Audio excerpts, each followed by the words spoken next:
That song is called 3 a.m. Yep. It's brand new. It's by You, Me at 6. Liking it. I like that. The man who's singing it is right here with us. Good Josh. to see you. I am. Very good afternoon. Very Josh nice to meet Franceschi from Weybridge. Yeah. Have I got your name He's right? Like, Yeah, he's you obsessed got with the both fact right. that you're from Weybridge. Sorry? He's obsessed with the fact that you're from Well, Weybridge. it's just that I know a couple of people live in Weybridge, so I Yeah. kind of know Weybridge because I've been there a few times, and there's Yeah, not yeah. many parts of that part of the world that I know quite as well as Weybridge. Don't Yeah. let him ask you loads of questions on Weybridge. It'll be all very dull all of a sudden. Yeah, I don't live there anymore now. I don't blame you. I live He's a in Hackney now. worldwide pop star. You're in Of course he Hackney? doesn't. Yeah. There you go. I like the flavour of Hackney. Yeah, I think keeps you on my I toes. think being in Hackney is probably a better place to be. Perhaps, a yeah. rock star. Do you get from. people Yeah. following you around? Do people annoy you and kind of camp outside your house and follow you around a bit, or do they leave you alone? I don't really think we've ever had a problem with that. I think we've got we're only famous at You Meet 6 shows, if you want to call it that. Other than that, it's obviously you get people coming up to you every now and then, but I don't think anybody knows where I live yet. And if they Keep did, it that way. Keep it that way. That would be. And do you all live? Because there's quite a lot of you, aren't there? There's about 5 of us. Five Yeah. of you in the band. A couple of guys tour with you as well. Do you all kind of live near each other, or? So all the boys still live in Surrey, Okay. and they all live pretty close to each other. I'm the only one that sort of moved out, and then our crew is sort of from all over the place, whether it be up north, and I think some of them from Leeds, and then all over the place really. So, okay. yeah. And you go all over the place this summer because it's kind of festival season is getting underway, isn't it? It is, yeah. Which for a lot of people is kind of defines their summer. Yeah. I mean, I'm a bit old for that sort of stuff now, but my daughter is always You on at don't me. say. What do you mean you don't say? I saw Led Like Zeppelin see at you at a Nebworth, festival, last mate. show they ever did. Nice. Trust me. And my son thinks that's pretty heroic, actually. You know, That is pretty because cool. he loves Led Zeppelin.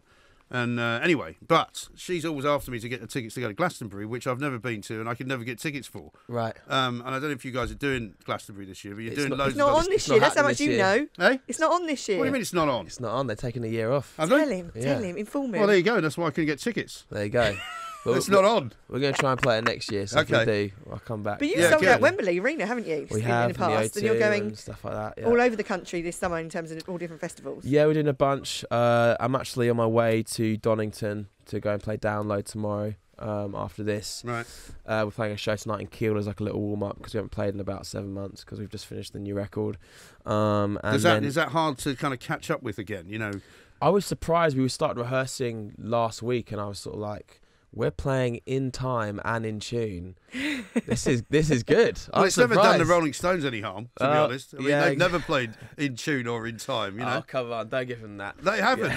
They're great to see live, but they're actually not a very good live band No, in terms of the I've never slickness seen of them. it all. No. You know, saw them at Wembley as well. You tick that one off. All right. There you go. thanks. Okay. You've seen I'll a few listen to things, him. yeah. Yeah, well, you know, you can have a whole history of my, former Rather life not. if you wish. But God. anyway, so Donington used to be a really kind of heavy metal type place, didn't it? Yeah, I think so. Download is kind of historically it's sort of like its DNA is based around metal music, but over the last sort of 10, 15 years, Andy Copping and everybody else at Live Nation have done a really good job of sort of growing with the times, but also still keeping it OG and keeping it real with what's at the core of their stuff. So we're definitely like probably one of the bands that cross over in terms of we'll be played on the radio and we don't scream and shout in our music, but we'll still go and play. And is it Download. different when you play a festival because you're not always playing like to your own fans, are you? To your own audience. That's the beauty of it is Yeah. that there's an opportunity to sort of win people over and people can stumble across you. I think actually this summer we're playing a festival in Poland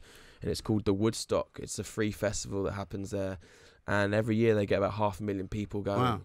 Wow. And we've just seen since we've been announced, like our streaming numbers in Poland have gone through the roof because they just go and listen to the artists that are coming to play to discover them, and it's a free festival. So my friends in a band called Nothing But Thieves played it last year, and they ended up playing to about 150,000 Wow. people. So looking forward to something like that. That's gonna That be must well. be incredible. Yeah. Because Wembley Arena's big, but 150,000 is another sort of level altogether, isn't I it? think the biggest capacity we've ever done was when we had the Olympics in London. We played one of the opening ceremony sort of events in Hyde Park. Okay. And again, that was a free event, and I think there was about 200,000 Wow. people in Hyde Park, and it was just a sea of people. And can you see a kind of a knock-on effect from that? Like if you've got an album out and you play something like that, do the sales go through the roof? Because we keep hearing now that people don't really buy music in the same way that they used to. No, but I think actually people are consuming music more than ever. And I think that, with the streaming platforms such as Spotify and Apple Music and Pandora and all these different things, it's kind of, it's made people. It's more accessible, so people can really go and discover new things. A lot easier. But yeah, I think again, it's just we're in an ever changing sort of period culturally in society, and I think you have to sort of move and progress with that, otherwise you get left behind. Sure. So. Because a lot of people say as well about Spotify that if you're a megastar, it's fine, but if you're kind of not so big, you have to sell so many downloads, or people have to buy it or stream so many times that it's quite difficult to make money from it. Yeah, well, we had a situation last year when our record came out. We were number one in the midweeks, and we were outselling physical copies of Little Mix and Pete Tong, who were also going for it.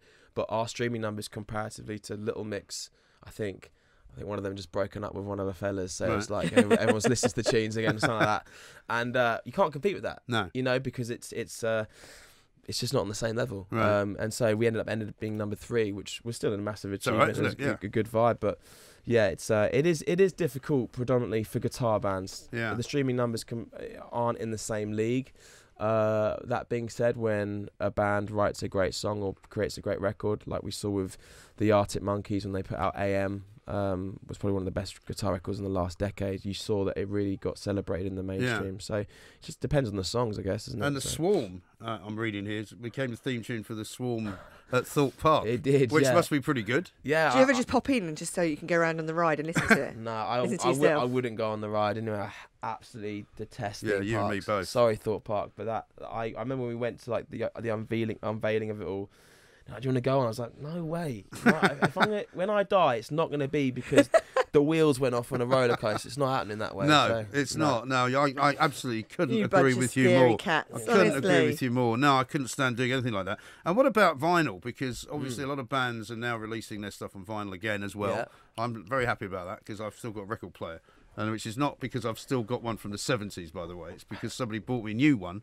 So I hadn't thrown all my records out. Yeah. So anyway, there's been a real what's the word? There's been a real sort of revival, spike and revival in sales of vinyl. So is your new album out on vinyl? Yeah, absolutely. It's on pre-order. You can get it. We've got it on vinyl. We actually had cassette tapes on the last record, which we've done again on this one. It's just trying to keep it interesting for the people that want to buy it. Now, see, I haven't got anything to play a cassette on anymore. Do you know what? They're reselling boom boxes. Are they? Yeah, I saw Walkmans this. and stuff like that. They're selling. Yeah. Do you remember we talked about Walkmans, didn't we, the other day? We did, yeah. I used to have a Walkman. It's coming back. Cassette tape.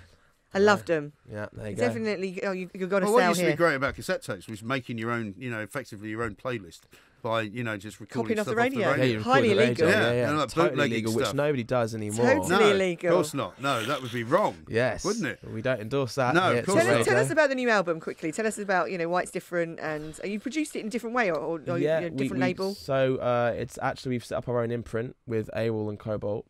Called Underdog Records, which we've been wanting to do for many years, so that was good to get off the ground. It's the first record that we've recorded in England.